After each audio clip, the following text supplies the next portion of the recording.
do you think, based on your experience, is the biggest hurdle for a young person to be involved in political life in Kenya today?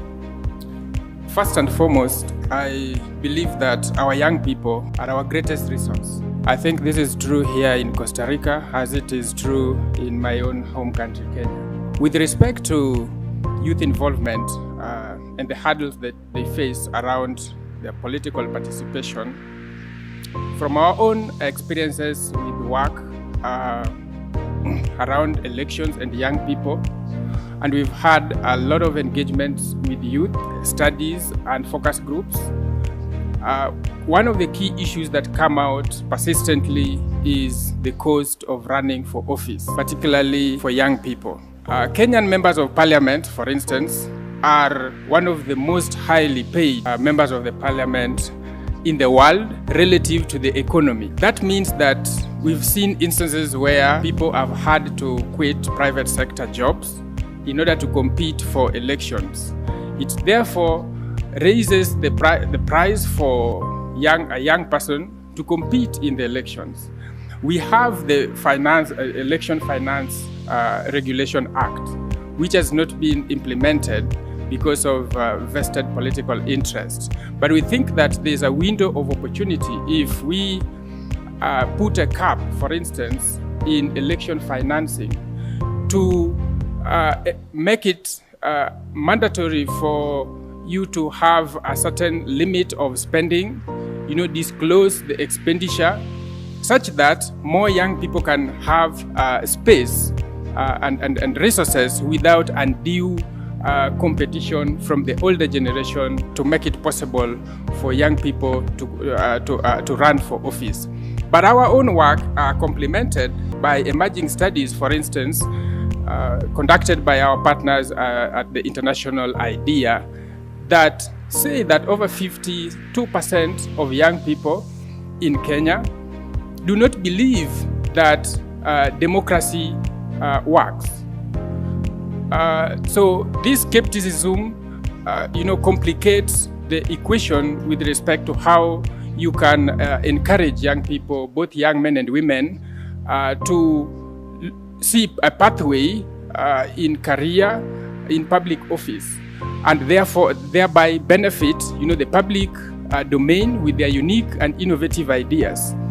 And yes, I think young people make huge contribution. When we did an audit of policies and legislations that are youth-friendly, a majority of them were proposed by young members of parliament, which at that time only represented 6% of the entire National Assembly in a country whose median age, the average age, is 19 years.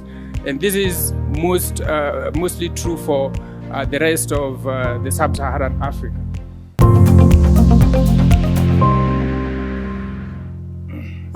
If you're thinking about, there's a big barrier in terms of the finance that are needed.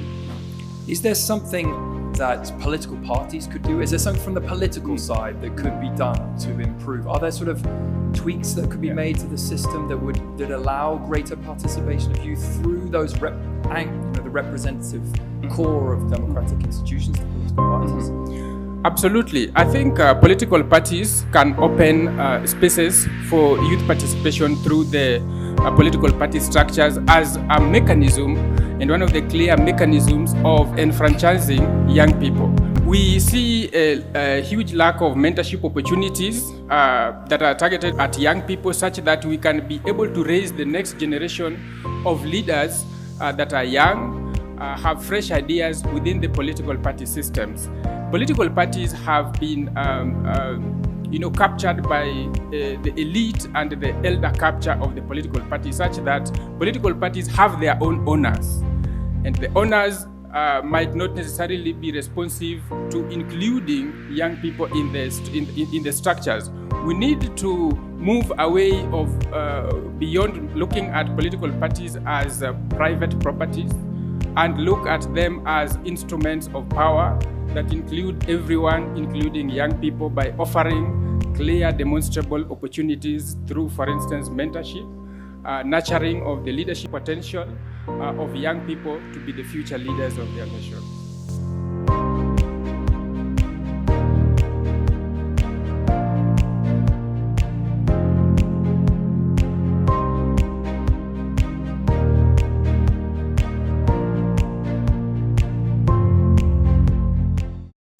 Yeah, absolutely. I think in order to bring more young people to be civically active, we need to educate them. In Kenya, for instance, and they speak to a number of sub-Saharan African countries where my organization is mostly active in, most young people learn about their civic responsibilities, duties, as well as rights through their peers, through their family networks, and through informal structures, and not through formalized structure, let's say through education. And when I was growing up, for instance, I learned history and government as a subject. So you grow up knowing that you are an individual in an ecosystem that appreciates that you have duties and responsibilities.